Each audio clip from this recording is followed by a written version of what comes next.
Hello, and welcome back to another video of mine.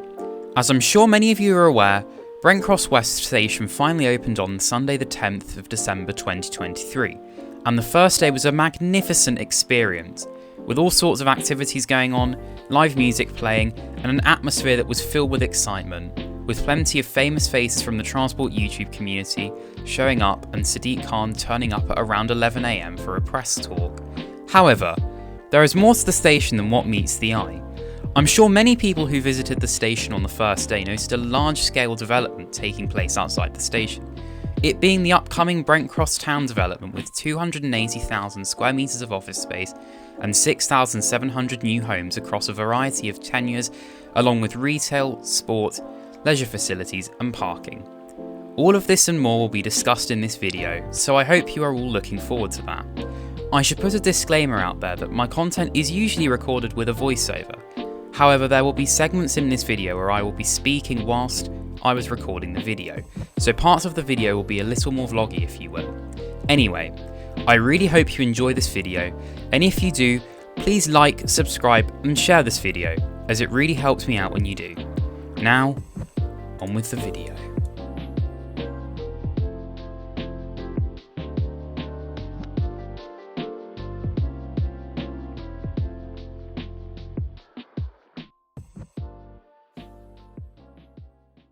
Brent Cross, where the station is situated, have been known as Brent Cross since 1944 due to the area's extensive road infrastructure, more namely the crossroads where the existing Brent Cross flyover stands near Brent Cross Station, connecting the A41 and A406 with one another. Whilst the area did have some significance in the mid-20th century due to the Hendon Greyhound Stadium being situated within the area, it wasn't until 1965 when the area finally came to significance, when the Brent Cross flyover was constructed to carry the Hendon Way over the North Circular. However, it could be argued that the area rose to prominence in perhaps the worst way possible, due to a crane jib collapsing onto a coach during construction, which killed 7 passengers on board. The area saw further road improvements when another flyover was built over the Edgware Road on the North Circular, and the M1 was extended at a similar time to the current Staples Corner in the late 1970s. Up until this point, Brent Cross is considered more of a road junction, and not really where one would think of going for a reason outside of needing to pass through to visit family or hopping on the tube at the previously named Brent Station. However, in 1976 Brent Cross Shopping Centre was constructed, and it was marketed as an American alternative to conventional high streets, condensing 75 stores into one shopping centre, with early until late opening hours and a large amount of parking as well. The convenience offered by this shopping centre absolutely revolutionised shopping in the UK, as this was the first out-of-town retail park to have been built in the UK, and since opening has been upgraded to host 120 individual stores. In 2013 it was reported that the shopping centre sees 14 million patrons a year, although due to changes in shopping habits and the general decline of brick-and-mortar retail since then, the figure is probably slightly lower, but in my opinion it is still very much justified having the station nearby. Next to Brent Cross West Station lies Staples Corner Retail Park, along with Brent South Shopping Park, both of which offer more retail stores for punters, and are also located right by Brent Cross West, which reminds me of Haringey Green Lanes and Haringey Superstores, as they are also both situated right next to each other as well, which I think is awesome on the planning front, because retail parks tend to be very car-centric, so having solid public transport links like having a station right by them is always a good idea. Now you might be wondering, well, what sparked London's first new mainline station to be built in 10 years to open? Well, this can mostly be attributed to the Brent Cross Cricklewood development, which promised thousands of new homes, new retail and office space, and a high street, with a mixture of places to eat and socialise. The development was also built with 2 parks in mind, being the Claremont Park and the Exploratory Park, as well as a visitor pavilion for eagle-eyed folk who can explore the vision for Brent Cross Town. There have been some other visions with the project as well, including an expanded Brent Cross shopping centre, which I believe has been placed on hold, redevelopment of Staples Corner with an overhaul in road infrastructure, new pedestrian bridges implemented, and overhauls of the existing Brent Cross and Cricklewood stations. However, this project has not come without controversy, as in 2003 the expansion of the shopping centre was rejected by central government due to inadequate transport and the over-reliance on cars, and when a new planning application was submitted in 2008, various organisations such as the Campaign for Better Transport and the London Cycling Campaign objected to the development being built. And whilst the then Mayor of London Boris Johnson was in favour of Brent Cross Cricklewood and what it aimed to achieve, the Secretary of State for Local Government and Communities, John Denham, asked Barnet Council to not grant planning permission for the project. Despite all these hurdles, however, works on demolishing the old industrial estate started in 2020, and the first residential blocks to be completed will be completed in 2024. You might also be wondering, what is the transport situation right now in Brent Cross West? On the day of the station opening, only a half-hourly headway was running to and from Brent Cross West on Thameslink, with minimal movements on the Midland Mainline from East Midlands Railway due to disruption, so only one train every half an hour was running from Brent Cross West into St Pancras and Luton, where the services were terminating for the day. However, the regular service pattern is set to consist of 4 trains per hour running between St Albans City and the Sutton Loop, and 2 trains per hour between Luton and Rainham. There are also peak hour services between Luton and Orpington that are set to serve the station. However, as I've mentioned in a previous video, the West London Orbital service really is the showstopper, as it is set to stop here, which aims to connect Brent Cross West with areas such as Harlesden, Acton, Neasden and parts of South West London. If you haven't seen my video on it yet, please feel free to watch it for more details. However, it was predicted that 4 trains per hour will serve Brent Cross West on the new London Overground service to Hounslow. Buses wise, the day before the station officially opened, the 316 was extended from nearby Cricklewood Garage to Brent Cross West, linking up Kilburn, Queen's Park and Shepherd's Bush with the new development. Whilst it was only the first day and the development hasn't started to flourish just yet, the service was very quiet passenger numbers wise, and me and my 2 mates were the only people on board until Cricklewood Garage. However, there are plenty of other routes that will serve the development in due course, which include the 102, the 189, 210, 232, 266, 326 and C11. Now, this is where the video will become slightly more vloggy and feature a tour of the station and the surrounding areas from my perspective. I hope you find this all interesting, and until the end of the video, I likely won't say anything voiceover wise, but nevertheless, enjoy.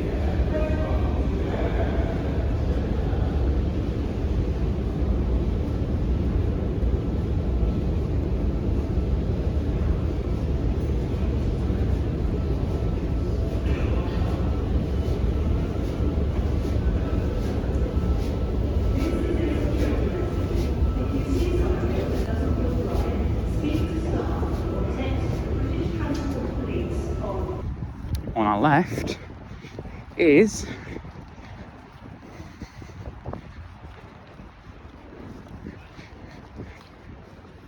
Brent Cross West, and it's the newest station in all of North London, so yeah, it's excellent.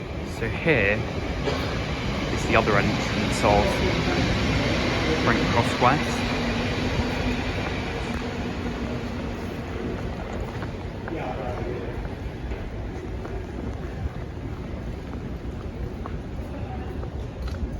I don't actually know what road this comes out onto, but there looks like there is a future bus stop for all the rerouted routes down here, just on our right.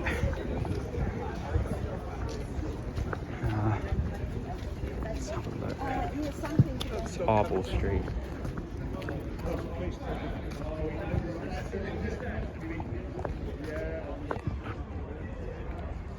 And this is of course advertising the new development in Brent Cross town of course, and it's all pretty built up around here. It's not sort of, you know, it's very much under construction, but they're really building it, so I think it's safe to say this station will probably be excellent in funneling passengers in and out of the new development. So we've now got this massive gate line here at Brent Cross West. Really well built station. It should be really good in funneling in passengers in their masses. Hopefully it doesn't have a meltdown like Charing Cross did the evening before, where there's a good like 200 people trying to push through a 3-person gate, or just three single-person gates. Yeah, this will be very good, I think, at handling all the loads that spark up as a result of the new development, more people being closer to Thameslink and improved links to and from the shopping centre. Be especially helpful with the West London Orbital development. Well, the West London Orbital, yeah.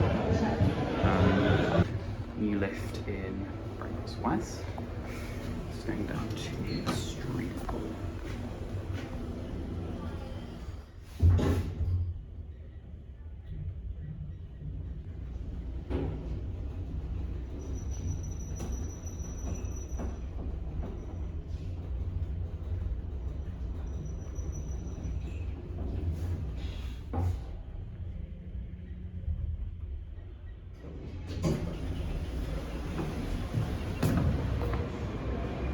Very quick lift.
So as you go down there, you've got a massive bit of development there. I think that's Claremont Road, because Claremont Park is just down there.